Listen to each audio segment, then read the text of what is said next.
Hello everyone. In today's Cretaceous profile, we're going to be doing is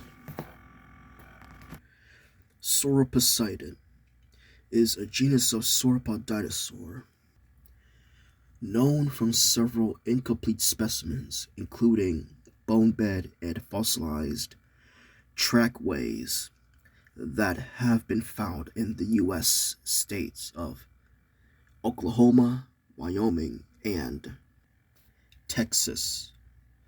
The fossils were found in rocks dating from the near end of the early Cretaceous, Aptian and early Albian, from about 113 to 110 million years ago, a time when sauropods' diversity in North America had greatly diminished.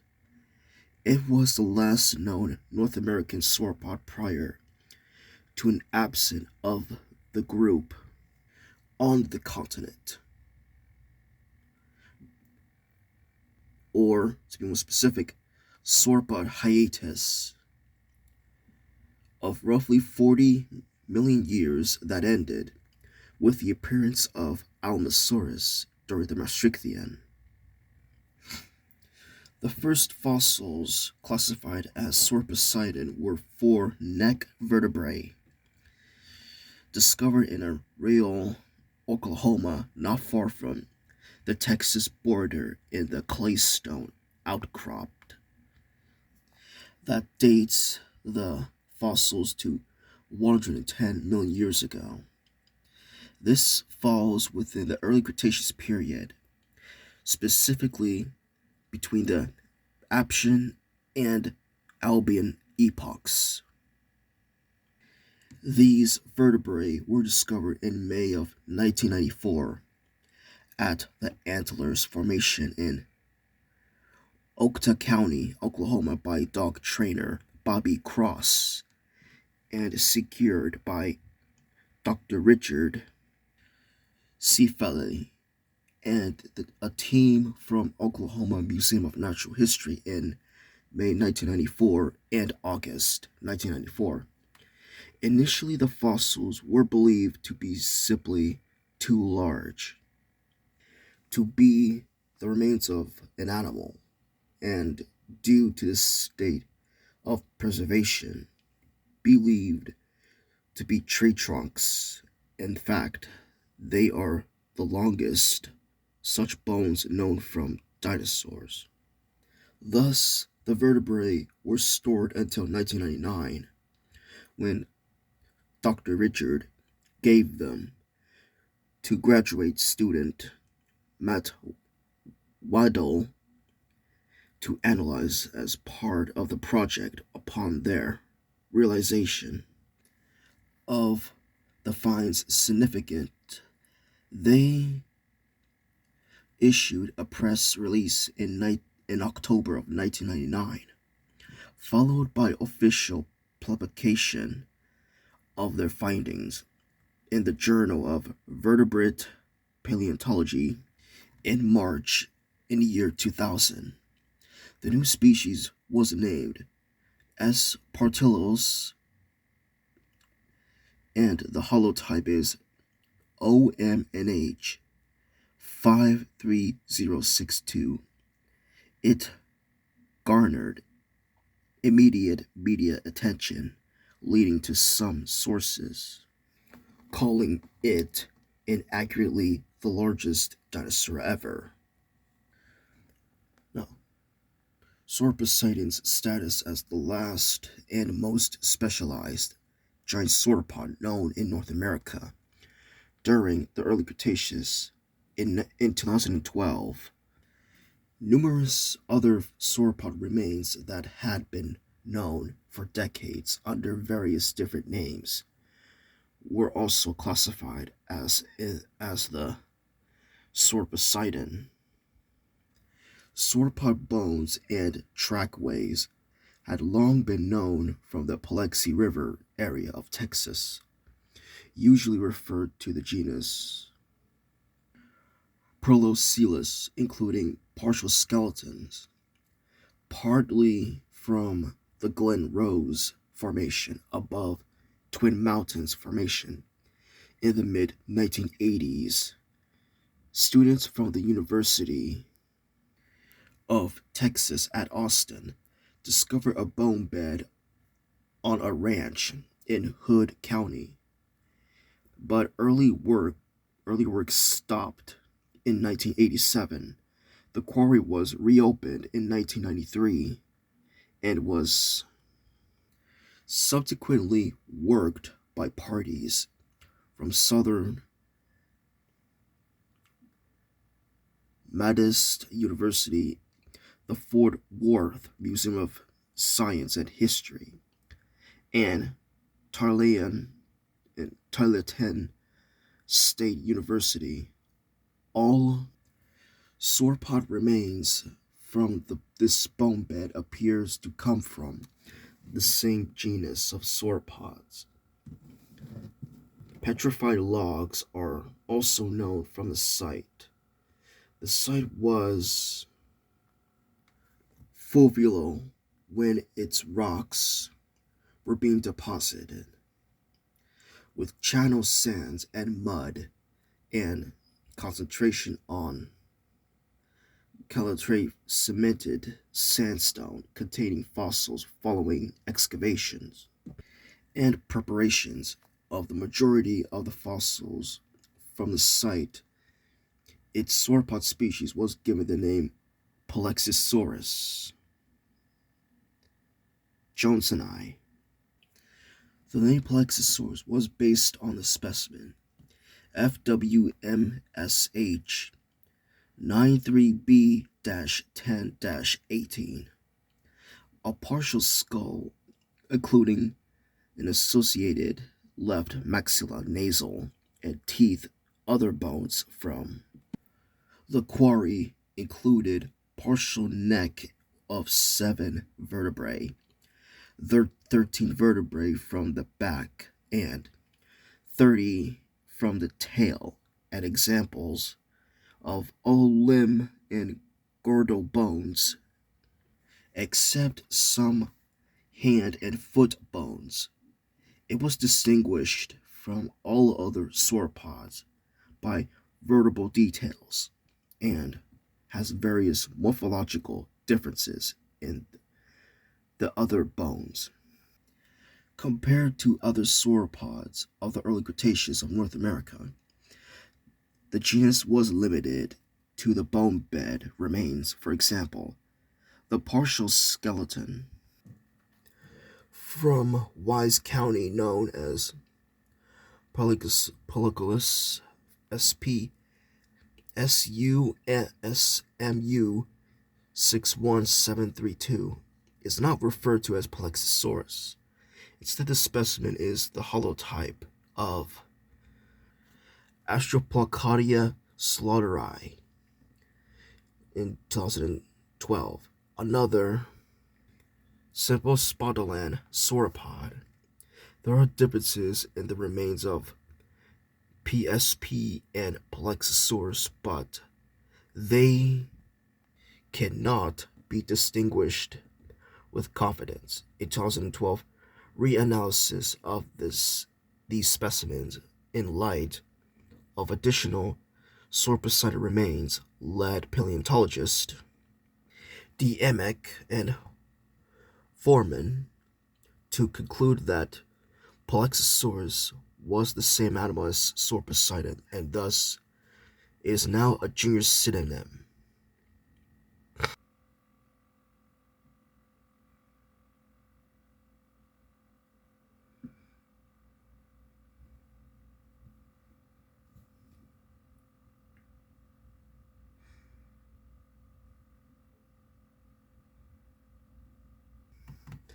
Estimates of Sauroposeidon's size are based on comparisons between the 4 Sauroposeidon vertebrae and the vertebrae of the HMSII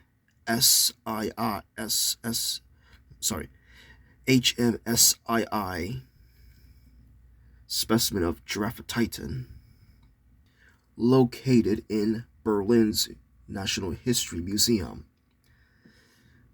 The HMSII is the most complete brachiosaur known, though since it has composed of pieces from different individuals, its proportions may have not be totally accurate. Comparisons to other relatives of Sauroposeidon are difficult due to limited remains. The neck length of Sauroposeidon is estimated at 11.25 to 12 meters, 37-39 feet, compared to the neck length of 9 meters, 30 feet for Cretaceous. This is based on the assumptions that the rest of the neck has same proportions as Cretaceous, which is reasonably good conjecture. Sauroposeidon was probably able to raise its head 16.5 to 18 meters, 53 to 59 feet above the ground, which is as high as six-story building. In comparison, Cretaceous could probably raise its head 13.5 meters, 43 feet into the air. Sauroposeidon's shoulder height has been estimated at 6 to 7 meters, 20 to 23 feet, based on an interpretation of the animal as a brachiosaurid. Estimates of its total possible length have ranged from 27 meters, 89 feet, to 34 meters, 112 feet. The possible mass of Sauroposeidon is estimated at 40 to 60 tons, 44 to 66 short tons, while the vertebrae of Sauroposeidon are 25 to 35% longer than Cretaceous. They are only 10 to 15% larger in diameter. This means that while Sauroposeidon probably has a larger body than Cretaceous, its body is smaller in comparison to the size of its neck, so it did not weigh as much as a scaled up Cretaceous. By comparison, Cretaceous might have weighed 36 to 40 tons, 40 to 44 short tons. This estimate of Cretaceous is an average of several different methodologies. However, Sauroposeidon has a gracile neck compared to Cretaceous. If the rest of its body turns out to be similarly slender, the mass estimate may have be too high. This could similar to the way the relatively robust Apatosaurus weighs far more than the longer but much slimmer Diplodocus. In addition, it is possible that sauropods may have had air sac system like in birds, which could reduce all sauropod masses up by 20% or more. Everett's paleoecology. Sauropods, which include the largest terrestrial animals of all time, were a very wide-ranged and successful group. They first appeared in the early Jurassic and soon spread across the world. By the time of the late Jurassic, North America and Africa were dominated by the Diplodocids and Brachiosaurids, and by the end of the late Cretaceous, Titanosaurids were widespread, though only in the southern hemisphere. Between these periods in the early Cretaceous, The fossil record is sparse. Few specimens have been found in North America from that time, and those specimens that to that do exist are often fragmentary or represent juvenile members of their species. Most of the surviving sauropods at the time were also shrinking in size to a mere 15 meters, 49 feet in length, and maybe 10 to 15 tons, 11 to 17 short tons, which makes the discovery of extremely specialized supergiant like Sauroposeidon are very unusual. Sauroposeidon lived on the shores of the Gulf of Mexico, which ran through Oklahoma at the time, in a vast river delta similar to the Mississippi Delta today. This paleo environment, which has been preserved in the Antlers Formation, also stretches from the southwest Arkansas through southeastern Oklahoma and into the northeastern Texas. This geological formation has not been dated radiometrically. Scientists have used biographics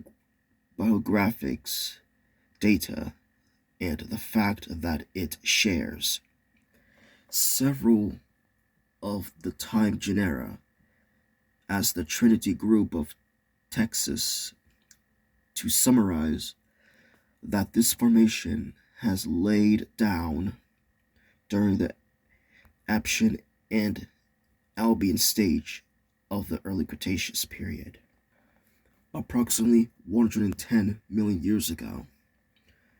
The area preserved in this formation was a large floodplain that drained into the shallow inland sea several million years later.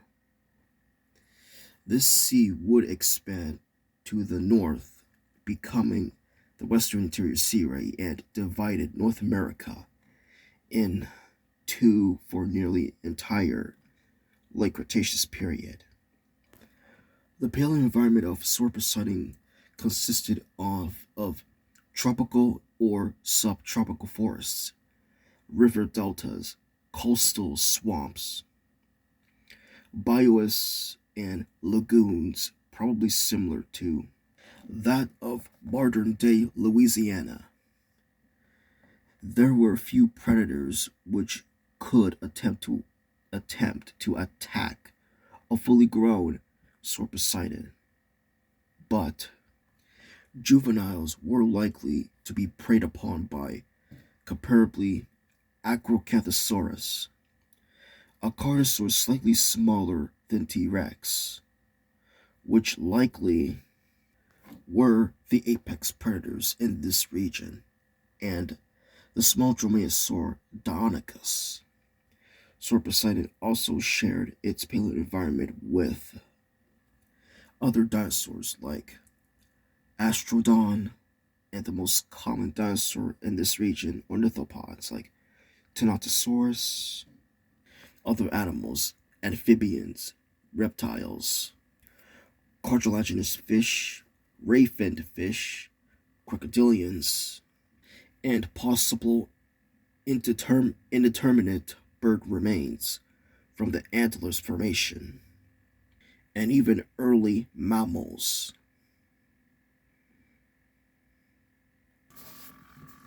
And that's it for Sauroposeidon. Hope you enjoyed the video. Like and subscribe, and see you later, guys.